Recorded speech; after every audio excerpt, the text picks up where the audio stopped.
Selamat pagi, Jess. Ini komen dari Eca 4031. Kayaknya Mbak Eca ini baru pertama kali nonton VT saya. Sehingga komennya kayak begini. Kalau gak sarapan, yang punya asam lambung, perut rasanya naik ke dada. Ya nggak ada hubungan. Manusia siapapun dia, hewan, siapapun dia pasti punya asam lambung. Tumbuhan yang nggak punya asam lambung. Kalau hewan pasti punya asam lambung. Apalagi burung itu. Burung pemakan bangkai. Itu asam lambungnya minus. Sehingga dia makan tulang, tulangnya hancur di lambung. Manusia asam lambungnya paling 2 atau 3. Ya, makan tulang nggak bakal hancur tulangnya. Karena kurang asam lambungnya. Burung asam lambungnya lumayan. Karena dia bisa nguntal ya. Dia bisa nguntal, tapi burung butuh makan kerikil. Apa tujuannya dia makan kerikil? Burung-burung tertentu itu makan kerikil ya. Makan kerikil tujuannya untuk menghancurkan tulang yang ditembolok. Tulang yang habis dihancurkan sama asam lambungnya dia butuh kerikil untuk menghancurkan tulang itu. Nah setelah itu tulang yang dimakan itu hancur, maka tulang itu menjadi kalsium di tubuhnya dia.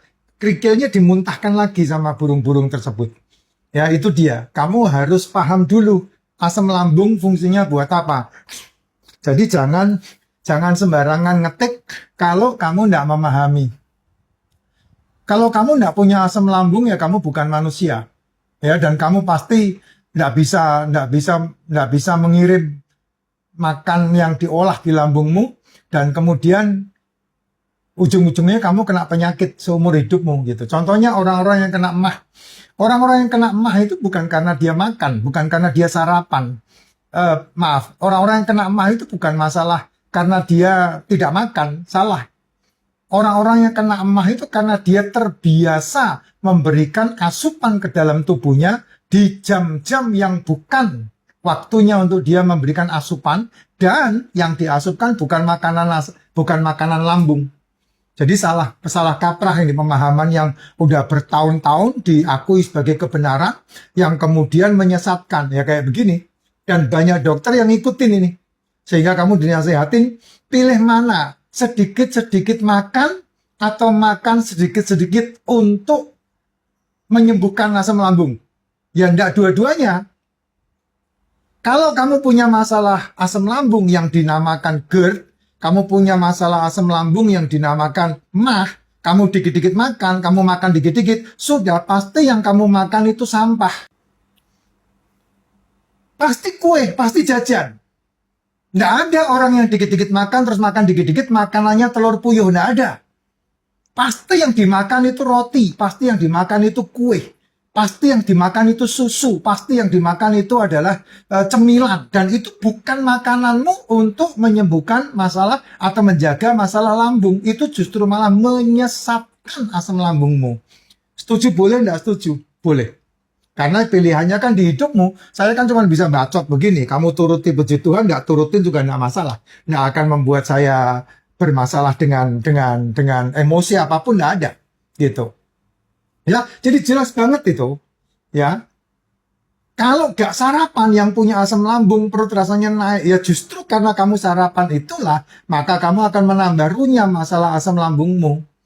Ya, kalau sampai ke dada itu masalahnya bukan masalah kamu gak sarapan atau kamu sarapan, justru itu karena makanan yang kamu makan untuk masuk ke dalam lambungmu tidak memelihara kesehatan lambungmu, sehingga itu justru malah lama-lama membuat rungkat. Ya, itu yang paling disinyalir. Bisa makan gak bisa telat, makan dikit juga pusing. Terus gimana solusinya? Solusinya ya tidak makan.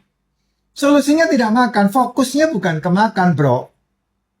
Ya, fokusnya itu bukan ke makan. Fokusnya itu ke kesehatanmu. Nah, cara yang paling gampang untuk sehat itu tidak makan malam dan tidak makan pagi. Itu cara yang paling benar untuk sehat. Kamu boleh teliti deh testimonial di VT-VT saya.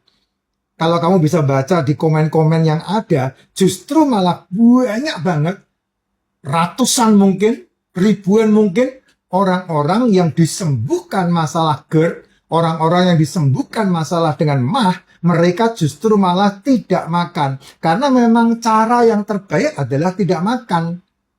Dan ketika kamu memberi makan, makanan itu adalah makanan yang kamu berikan untuk sel lambung. Karena lambung itu sel. Sel itu makanannya bukan gula. Kamu sarapan, yang kamu makan sampah, gula. Ayo, bener nggak? Coba, kamu sarapan, yang kamu sarap apa? Roti kan? Kamu sarapan, yang kamu sarap apa? Nasi uduk. Kamu sarapan, yang kamu sarap apa? Mie pasti. Kamu sarapan, yang kamu sarap apa? Kue, pasti kue. Kamu sarapan, yang kamu sarap apa? Gorengan. Kamu sarapan, yang kamu sarap apa? Susu pasti. Dan itu semuanya bukan makanan asam lambung, bukan makanan sel. Itu semua perusak sel. Yang ujungnya akan mengendap di dalam tubuhmu menjadi cadangan energi. Yang ujungnya akan mengganggu perjalanan LDL, yang kemudian kamu kambing hitamkan kolesterolmu. Sedangkan kolesterol nggak salah. Kamu sarapan-sarapan yang kamu sarapkan apa? Buah, gula. Kamu sarapan yang kamu sarapkan apa? Sayur, gula juga. Ada kamu sarapan telur puyuh 10 biji? Nggak ada, pasti nggak akan. Kamu nggak akan melakukan itu.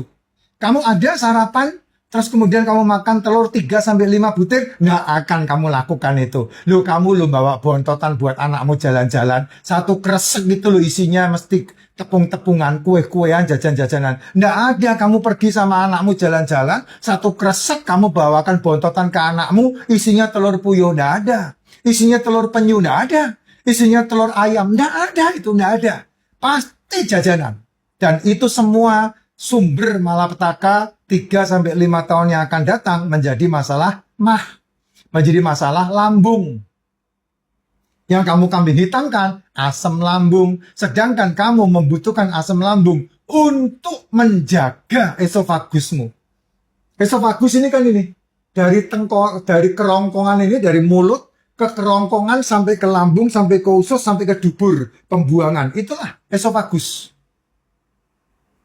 Nah, kalau esofagusmu bermasalah, maka nama masalahnya disebut leaky gut. Apa itu? Kebocoran saluran gut ini, bocor. Nah, ketika bocor, sudah pasti kamu bermasalah. Gampang banget kena tipes, gampang banget kena autoimun, gampang banget terserang hepatitis, gampang banget terserang masalah empedunya, gampang banget terserang masalah ginjalnya, gampang banget terserang dengan masalah lambungnya. Gampang banget terserang juga masalah ginjal. Karena ujung-ujungnya pasti akan kelebihan gula di dalam tubuhmu. Kolesterol kamu musuh-musuhi. LDL kamu fitnah. Menjadi LDL itu kolesterol jahat. Pasti seperti itu. Gitu. Bertobat kalau saya bilang. Ya, jangan ikutin jurnal abal-abal tahun 1916 lagi. Itu bukan waktunya untuk mengikuti itu. Udah cukup lah. Seluruh dunia ini menjadi korban jurnal tersebut. Sehingga di mana-mana sarapan harus diutamakan. Zaman dulu nggak ada sarapan. Zaman dulu ya, sebelum abad 19, orang itu bangun pagi mempersiapkan untuk berburu. Kamu tanya sama bangsa Mongol. Ya, orang bangun pagi untuk persiapan. Bekerja, persiapan berburu, dan kemudian siangnya baru makan. Nah, zaman abad ke-20 lah, setelah dikuasai sama konglomerasi yang namanya Rockefeller, maka dibentuklah penelitian-penelitian yang kemudian dipatenkan sehingga cara-cara hidup sehat yang lama disingkirkan. Setelah Mongol menaklukkan Eropa, maka Mongol yang tidak pernah sarapan menjadi suka sarapan. Karena apa? Dia merebut begitu banyak pergudangan dari Eropa, ya, pergudangan dari Barat. Makanya gandum.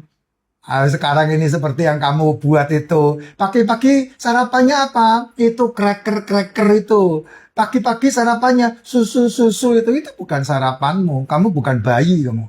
Kalau bayi susumu ya susu makmu. Tapi kalau kamu bayi dikasih susu kambing ya kamu merebut haknya kambing. Makanya jangan heran besarmu bermasalah. Susu kambing untuk anak kambing, susu sapi untuk anak sapi, susu kuda untuk anak kuda. Lah terus kita kalau mau sehat minumnya apa, Pak? Ya enggak minum susu karena itu bukan minuman kita. Gitu loh, Pak. Ya, saya ngomong agak keras, tapi kalau ini dipahami dengan baik, maka ini akan menjadi informasi sehat yang Jos.